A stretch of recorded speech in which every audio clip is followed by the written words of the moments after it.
개강을 앞두고 집 구하는 대학생들 많을 텐데요. 주변 시세보다 지나치게 저렴하다거나 특별한 이유 없이 조건이 좋다면 일단 의심해 보는 것이 좋겠습니다. 다양한 방식의 전월세 사기가 기승을 부리기 때문인데요. 어떤 유형이 있는지 주의할 점은 무엇인지 부동산 전문 최강석 변호사와 함께 알아보겠습니다. 안녕하세요. 안녕하세요. 네, 요새 원룸이나 이 오피스텔 전월세 계약하는 과정 속에서 이중 계약으로 이 보증금을 횡령하는 이런 종류의 거래 사고가 상당히 많이 일어나나 봅니다. 네. 마침 며칠 전에 지금 보도된 사건인데요. 네. 창원의 이 건물 관리를 하는 중개업자가 오피스텔 그 보증금을 이중으로 계약을 해가지고 네. 주인한테는 월세 계약된 것처럼 이렇게 보고하고 그다음에 그 세입자들한테는 전세금을 받아서 네. 그 차액을 이 횡령을 해서 도주를 했는데 그 액수가 지금 한 수십억 원 정도 된다. 이런 보도입니다, 지금. 그렇군요. 근데 어떻게 이런 경우가 가능한 건지 어떤 수법을 쓴 걸까요? 네. 보통 그 건물주는 이제 월세 받기를 선호하기 때문에. 그렇죠. 네, 수익률이 높기 때문에. 그래서 보통 중개업자들한테 관리를 맡기면서 그 월세를 좀 이렇게 받아달라고 부탁을 합니다. 네. 그런데 반대로 그 세입자들은 월세를 내기가 부담스럽기 때문에 전세를 선호하겠는데 그렇죠. 자, 그런 점을 이제 좀 노리고 네. 세입자들한테 일단 전세를 받아서 계약서를 전세 계약을 써주고 네. 건물주한테는 지금 월세 계약으로 허위 보고하는 그래서 그 차액을 이렇게 자기가 그 돈 놀이를 한다든지 그렇게 횡령을 합니다. 지금 말씀하신 경우에는 대리인의 경우인 거고 네. 때로는 집주인 행세를 하면서도 이런 일을 벌인다면서요? 네. 지금 소위 이제 가짜 주인이라고 하는데 예를 들어서 그 집에 이제 월세로 그 사기꾼이 계약을 하고 들어갑니다. 그래서 그 집에 이제 살면서 그 집에 마치 자기가 주인인 것처럼 그 중개업소에 그 집을 전세로 내놔요. 그러면 이제 그 주인인 것처럼 행세를 하기 위해서는 그 신분증이 필요한데 네. 자기가 월세 계약을 하면서 그 주인 그 신분증을 이렇게 카피를 해놓은 게 있거든요. 네. 그래서 그걸 이제 신분증을 쉽게 위조를 해서 자기가 마치 이제 주인인 것처럼 이렇게 둔갑하는 거죠.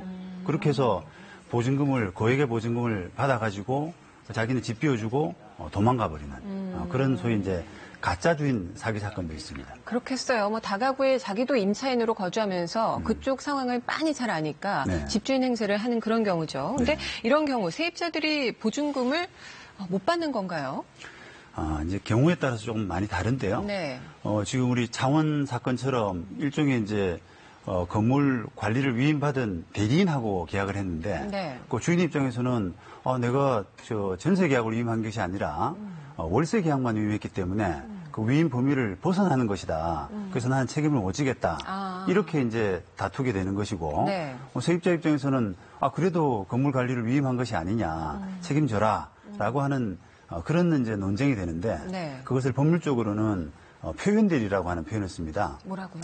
표현대리. 네. 네, 그래서 조금 쉽게 이야기하면 그 세입자가 그 대리권을 믿을 수밖에 없는 그런 정당한 사유가 있느냐라고 네. 하는 그런 부분을 가지고 좀 따지게 되는데 거기서 이제 세입자가 주의를 다했는지 하는 그런 것들에 따라서 주인한테 청구가 가능한지 하는 게 이제 정해지는 것이고요. 네.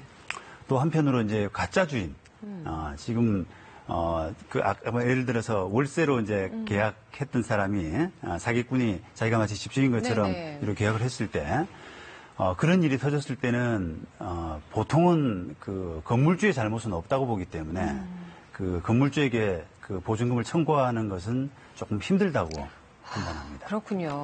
그러면 일단 주인이 아닌 중개업소가 나선다거나 대리인이 계약을 하는 그런 원룸이나 오피스텔은 계약을 피해야 되는 걸까요? 어떻게 대처해야 될까요?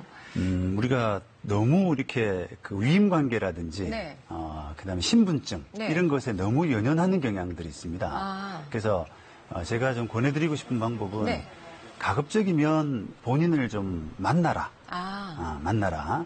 그다음에 정 만약에 만나기 힘들다면 해외에 적어도 있다거나 그렇습니다. 예, 그런 경우인데 화상 통화를 하라. 신분증은 있으니까 네네. 신분증을 가지고 화상 통화를 하면은 적어도 이제 그 사람이 주인인지 하는 부분을 좀 확인할 수 있지 않습니까? 그러니까 그거를 이제 증거로 좀 남겨놓고 네네. 해야 되는데 우리가 예를 들면 중개업자가 그걸 뭐 위임받았다라고 해서 위임장 하나만 믿고 덜러덩 이렇게 계약을 한다거나 아니면 그 가족들이 나와서 네. 내 저 와이프 부동산인데 내가 대리인으로 나왔다라고 하면 네. 또 너무 쉽게 믿는다거나 그러니까요. 그런 경향들이 있어요. 네. 근데 뭐 요즘 원룸 오피스텔을 관리해주는 업체가 워낙 많기 때문에 네. 대리인을 마냥 피할 수도 없는 거고 대리인과 계약을 할 때는 계약 전에 어떤 점을 좀 꼼꼼하게 살펴봐야 될까요? 일단 보통은 이제 위임장은 적어도 보셔야 되거든요. 위임장이 있는지, 그다음에 위임장의 그 내용이 뭔지. 네. 예를 들어서 아까 우리 창원 사건 같은 경우도 이 전세까지 같이 위임을 했는지 아니면 월세만 위임했는지 또 임대차 위임했던 기간이 지금 어느 정도 되는지 이런 것도 좀 확인하셔야 되고요. 네. 그다음에 찍힌 도장이 인감 도장인지 이런 부분은 최소한 적어도 확인하셔야 되고 그다음 아까 말씀드린 것처럼 그 집주인의 어떤 의사 확인을 직접 하고 싶다라고 네. 하는 그런 그 노력들이 좀 필요합니다. 네. 요즘 한창 이제 2학기를 앞두고 대학생들이 원룸 구하는 그런 시기거든요. 잘 몰라서 좀 어린 나이이기 때문에 네. 잘 몰라서 놓치는 것들이 많을 것 같은데 이런 것만은 꼭 확인해라 이런 점들이 있다면요. 이제 이 사회초년생들이 너무 전월세 계약을 쉽게 생각하는 경향들이 있습니다. 예를 들어서 우리가 등기부등본 확인해서 네. 뭐 권리관계하고 이상이 없으면 그다음에 계약하고 전입신고하고 확정일자 받으면 우리가 끝이다. 이렇게 너무 쉽게 생각하는 경향이 있는데요. 이 전월세 계약이 생각보다 큰 돈이 들어가는 계약이기 때문에 의외로 이런 그 사건 사고들이 참 많이 발생을 해요. 그래서 가급적이면은 그 전문가의 도움을 좀 받으시라. 그래서 이런 경우에 생길 수 있는 문제들이 뭔지 하는 부분을 죄다 조금 점검을 해볼 필요가 있다. 네. 등기부 등본 떼서 근저당도 확인해야 될 뿐더러 네. 집주인의 세금 납부 상태도 체크해야 된다던데요. 왜 그래야 될까요? 이게 우리가 보통 안전한 그 임대차 계약을 할 때 등기부 등본이나 뭐 건축물 대장 이런 것을 확인하는 정도만 가지고는 좀 부족한 부분이 바로 그 부분인데요. 네. 이 세금 부분은 우리가 등기부 등본에 나와 있지는 않습니다. 그렇죠. 주인이 체납했는지를. 예. 그런데 세입자가 나중에 계약 기간이 끝나고 요걸 그 보증금을 좀 안전하게 돌려받으려면 네. 그 자기가 들어갈 때 뭐 저당권이 있는지 없는지 이런 것들을 확인해야 되듯이 만약에 세금이 이미 발생한 세금이 있다면 그 세금 때문에 내가 보증금이 뒷순위로 밀리는 경우가 있거든요. 네, 그래서 네.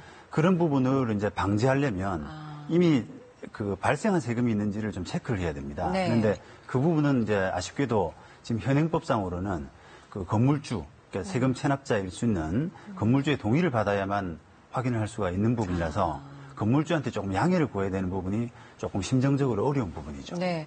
아무래도 이 사회초년생들이 처음 뭐 이런 거 거래를 하면서 계약 관계에서 좀 부족한 부분들이 많을 것 같은데 오늘 좀 도움이 된 것 같습니다. 네. 말씀 감사합니다. 네, 고맙습니다.